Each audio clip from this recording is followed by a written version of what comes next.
Berarti kok gak latihan loh? Oh iya, latihan. Jam berapa? Jam orang kan. Ya aku udah nggak kira udah. Ya, ini sekalian. Tapi kalau usah pulang. ya itu benar. Bener kan? Benar. Mepet coy. Jelas mepet. Oh jam 2 nih. Bentar. Ada WhatsApp.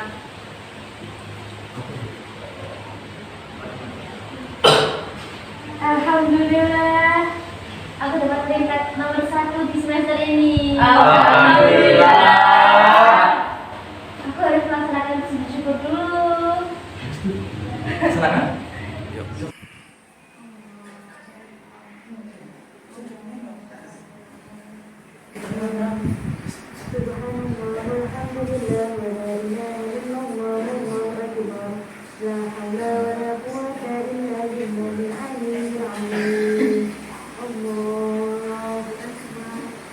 Assalamualaikum warahmatullahi. Assalamualaikum warahmatullahi. Pengertian sujud syukur. Syukur dimaknai sebagai terima kasih kepada Allah Subhanahu wa taala. Sujud syukur dilaksanakan ketika seseorang memperoleh nikmat dari Allah Subhanahu wa taala dan terhindar dari bahaya. Kata alhamdulillah sering diucapkan oleh kita. Selain mengucapkannya, kita dapat mengungkapkannya dengan melakukan sujud syukur. Seperti yang dijelaskan dalam hadis berikut ini. An Abi Bakrata anna Nabiyya sallallahu alaihi wasallam kana idza atahu amrun yasharruhu aw busyira bihi harrasha jidan syukran lillahi ta'ala. Rawahu Abu Dawud wa Ibnu Majah wa Tirmidzi. Dari Abu Bakrah radhiyallahu anhu, sesungguhnya apabila datang kepada Nabi sallallahu alaihi wasallam sesuatu yang mengembirakan atau kabar suka, beliau langsung sujud bersyukur kepada Allah Subhanahu wa taala. Sebab-sebab melaksanakan sujud syukur adalah: 1. Ketika memperoleh nikmat dari Allah Subhanahu wa taala. 2. Terhindar dari bahaya. Itu merupakan di antara sebab-sebab kita melakukan sujud syukur. Berikut tata cara pelaksanaan sujud syukur. Yang pertama, menghadap kiblat, kemudian niat untuk sujud syukur, kemudian setelah itu melakukan sujud seperti sujud pada umumnya dalam sholat dengan membaca doa sebagai berikut.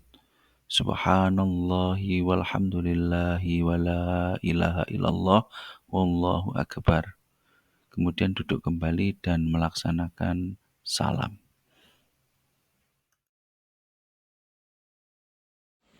Assalamualaikum Allahu warahmatullahi Akbar. Assalamualaikum warahmatullahi. Subhana man la yanamu wa la yasfu. Allahu Akbar. Allahu Akbar. Kok sujud Subhana lagi? man la yanamu wa la yasfu. Allahu Akbar. Assalamualaikum warahmatullahi. Assalamualaikum warahmatullahi. Loh, kamu tadi kok sujud lagi? Emang nggak salah? Oh, itu tadi. Itu tadi namanya sujud syahwi.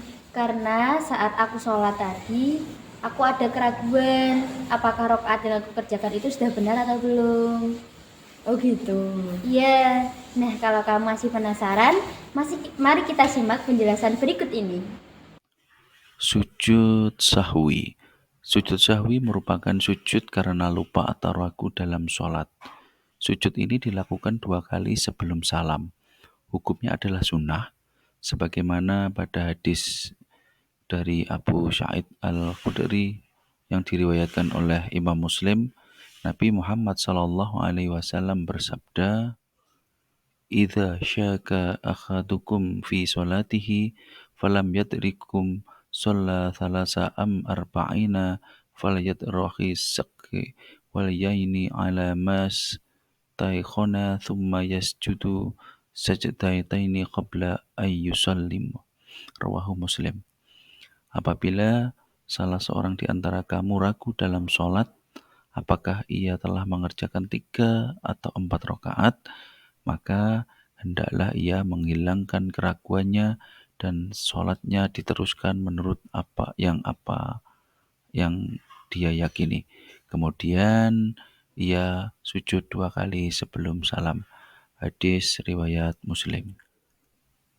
Nah, ini sujud sahwi dilakukan karena beberapa alasan, di antaranya yaitu yang pertama, lupa tidak melakukan salah satu rukun sholat seperti ruku atau sujud, kemudian ragu atau lupa jumlah rakaat sholat, lupa membaca doa kunut bagi yang orang-orang ketika sholat terbiasa ada kunutnya, kemudian yang keempat, lupa mengerjakan tasyahud awal, dan yang kelima yaitu kekurangan atau kelebihan jumlah rakaat dalam sholatnya. Berikut ini merupakan tata cara pelaksanaan sujud sahwi. Yang pertama, sujud sebelum salam setelah membaca tasyahud akhir dengan membaca bacaan sujud, yaitu Subhana man la yanamu wa la yashu. Kemudian bangun dari sujud dengan mengucapkan takbir. Setelah itu duduk sebentar, takbir lagi, dan dilanjutkan dengan sujud yang kedua dengan membaca doa yang sama seperti pada sujud yang pertama tadi. Kemudian duduk kembali dan diakhiri dengan membaca salam.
Sujud tilawah.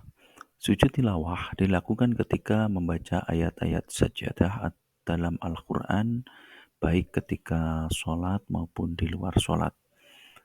Begitu pula pada saat membaca atau menghafal atau pada saat mendengarkan bacaan Al-Quran. Sujud tilawah adalah sunnah.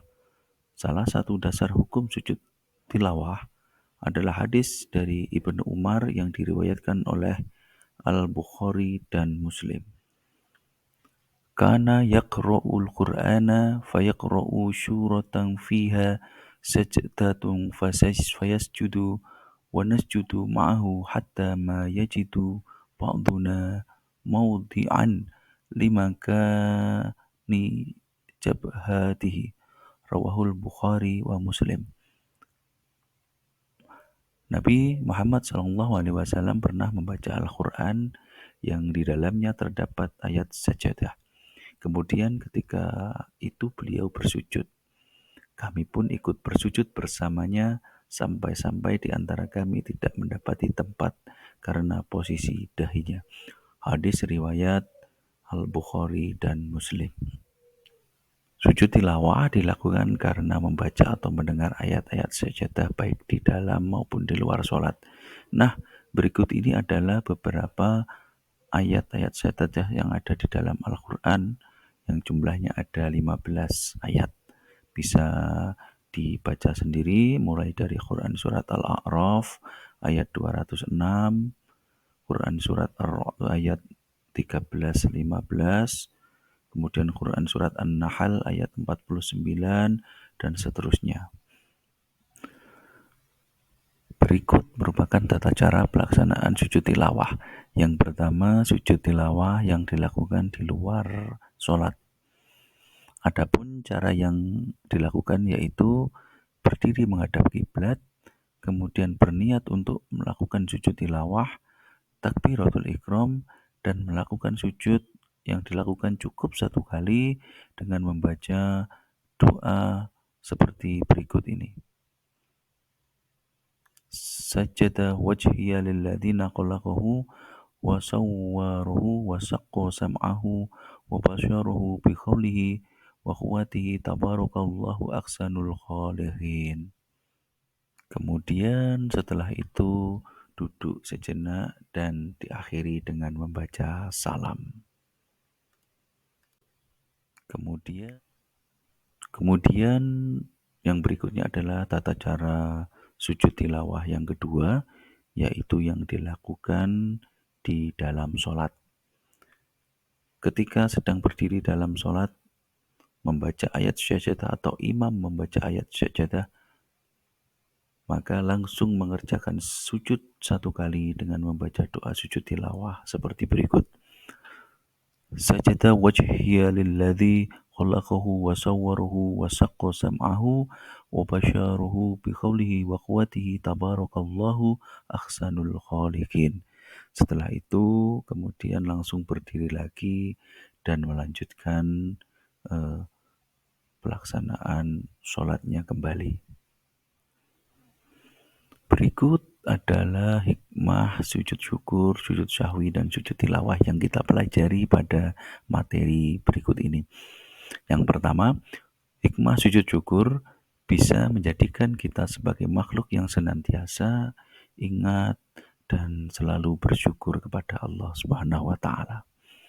Yang berikutnya, hikmah sujud tilawah bisa menambah kecintaan kepada Al-Quran dan menjadikan kita mampu menghayati dan memahami keagungan dan kemuliaan dari kitab suci Al-Quran yang diturunkan oleh Allah Subhanahu wa Ta'ala kepada Nabi Muhammad dan seluruh umatnya.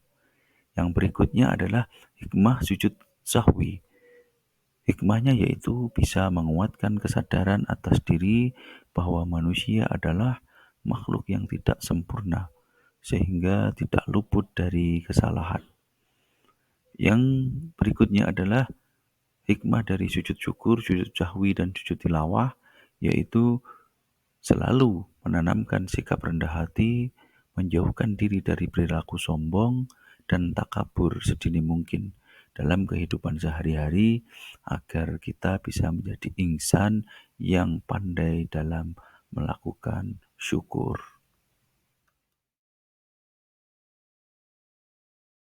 Materi mengagungkan Allah Subhanahu wa Ta'ala dengan tunduk dan patuh pada perintah Allah Subhanahu wa Ta'ala. Kita mempelajari ada 3 sujud, yaitu sujud syukur, sujud sahwi, dan sujud tilawah. Sujud syukur dilakukan ketika apa? Ketika kita mendapatkan nikmat dari Allah, dan juga ketika kita terhindar dari mara bahaya.